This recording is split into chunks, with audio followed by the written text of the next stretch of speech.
네, 서구 민주주의 국가 정상들이 모이는 G7 정상회의가 폐막했습니다.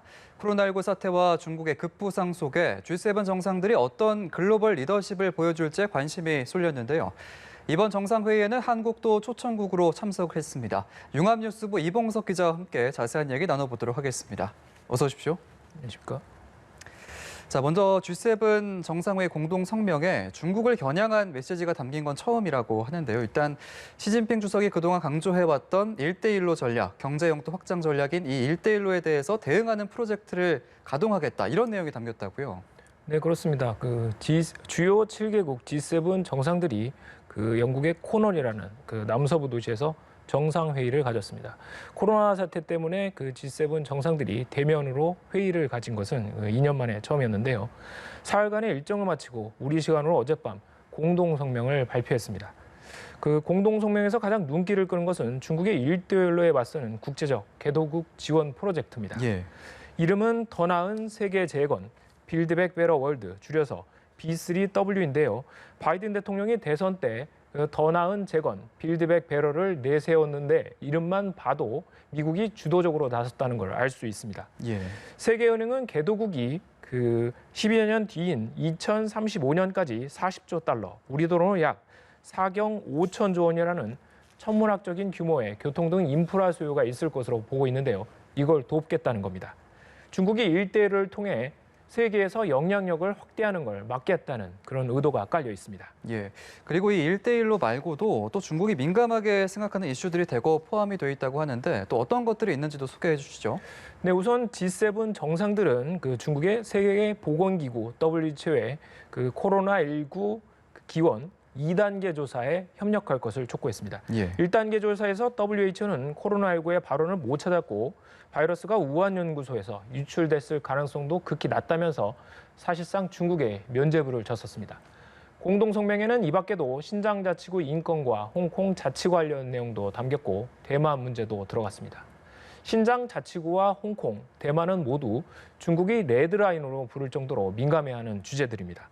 공동성명에는 G7이 코로나 백신 10억 회분을 기부한다는 내용과 법인세 인하 경쟁을 멈추고 글로벌 최저 법인세율을 15%로 한다는 내용도 포함됐습니다. 예, 말씀해 주신 것처럼 이제 공동성명 곳곳에 좀 미국의 입김이 많이 들어가 있다라는 흔적들을 좀 느낄 수가 있는데 바이든 대통령이 그동안 계속 강조를 해왔던 미국이 돌아왔다, 이런 메시지를 좀 알리는 듯한 그런 분위기가 보이는 것 같습니다. 이전에 이제 트럼프 전 대통령이 참석했을 때와는 분위기가 완전히 달랐다고요? 네, 그렇습니다. 우선 사진 한 장을 보시면서 이야기를 이어가겠습니다. 이 사진은 2018년 7월 캐나다에서 열린 G7 정상회의의 한 장면인데요. 예. 메르켈 독일 총리가 탁자에 두 손을 짚은 채 트럼프 전 대통령에게 뭔가를 항의하는 듯한 모습이 보입니다. 당시 정상회의는 트럼프 전 대통령 때문에 상당한 내용을 겪었습니다. 하지만 올해 정상회담은 완전히 달라졌습니다. 바이든 대통령과 마크롱 프랑스 대통령이 서로 등에 손을 올리고 함께 걷는 등 친밀감을 나타냈습니다. 예. I think we can do a lot too. The United States, I've said before, we're back. The U.S. is back. We feel very, very strongly about the cohesion of NATO. 공동성명에 미국의 대북 접근에 대한 지지가 포함되기도 했는데요. 북한과 실용적 외교를 하겠다는 바이든 행정부의 의지가 반영된 결과로 보입니다. 예, 그렇군요. 이렇게 서구 민주주의 국가들이 미국을 중심으로 다시 한번 이렇게 똘똘 뭉치면서 중국 입장에서는 좀 긴장을 할 수밖에 없는 상황인 것 같은데 현재 반응은 어떻습니까? 네, 우선 홍콩 사우스 차이나 모닝포스트가 이런 보도를 했습니다. 예. G7이 30여 년 전天安門 사태 이후 가장 강력하게 중국을 비판했다, 이렇게 보도를 했는데요. 중국에 대한 압박 수위가 상당한 것은 사실입니다. 예. G7 정상회담이 열린 영국 주재 중국 대사관이 성명을 냈는데요. 작은 그룹의 국가들, 즉 G7이 글로벌 결정을 지시하는 시기는 오래전에 지났다고 비판했습니다. 또 유엔 헌장에 기반해야 진정한 다자주의라고 주장했습니다. 중국 매체들은 G7 국가들이 큰 틀에서는 중국 압박에 공조를 나타냈지만 강론으로 들어가면 견해차가 있다는 점을 강조하고 있습니다. 실제로 독일은 중국과 경제적으로 끈끈하게 엮여 있고 이탈리아는 G7 국가 가운데 유일한 중국 1대1로 참여국인데요. 중국 매체들은 미국판 1대1로에 대해 G7 내부에서 온도차가 있다는 서방 언론들의 보도를 집중적으로 인용해 보도했습니다. 예, 알겠습니다. 자, 그리고 이번 정상회의는 한국도 초청이 돼서 문재인 대통령도 참석을 했는데 어떤 일정들 소화했는지도 소개해 주시죠. 네, 그렇습니다. 역시 초청국 자격으로 참석한 스콧 모리슨 호주 총리와 그 공식 일정을 시작했는데요. 글로벌 백신 허브로서 한국의 역할을 알리는 데 주력했습니다. 예. 바이든 대통령과 메르켈 독일 총리, 아스트라제네카 CEO 등과 만나서도 백신 외교에 나섰습니다. 한국은 전 세계적인 백신 부족을 해소하기 위해 적극 협력할 것입니다. 아스트라제네카사도 더욱 원활한 세계 백신 공급을 위해 한국의 생산 능력을 활용해 주기 바랍니다.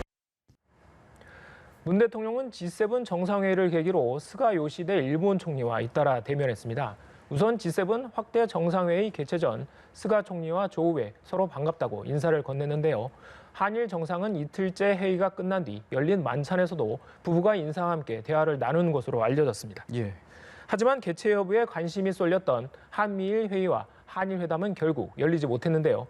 문 대통령은 스가 총리와 첫 대면을 했지만 회담으로 이어지지 못한 것을 아쉽게 생각한다는 글을 SNS에 올렸습니다. 예. 자, 이렇게 한일 회담이 열리지 못했다는 거는 그만큼 아직 양국 사이에 좀 풀어야 될 앙금이 남아 있다라는 걸로 해석을 해볼 수 있을 것 같은데 현재 일본의 입장이나 태도는 어떻습니까? 네, 우선 이번 G7 정상회의를 계기로 한일 정상이 회담하기로 당초 합의는 했었는데 일본이 일방적으로 취소를 했다고 합니다. 일본은 취소 이후로 한국군의 독도 방어 훈련을 내세웠습니다. 스가 총리는 문 대통령과 대면했을 때도 징용 문제 등과 관련해 한국 측이 해결책을 제시해야 한다는 기존 입장을 되풀이한 것으로 전해지고 있습니다. 예.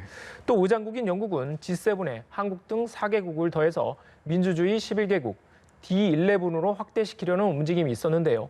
여기에 일본이 반대했다는 일본 언론의 보도도 나왔습니다. 일본은 이번 정상회담에서 도쿄올림픽 개최에 대한 지지를 이끌어내는 데 외교력을 집중했습니다. 예, 알겠습니다. G7 정상회의 주요 내용들 자세하게 융합뉴스부 이봉석 기자와 함께 분석을 해봤습니다. 오늘 고맙습니다. 감사합니다.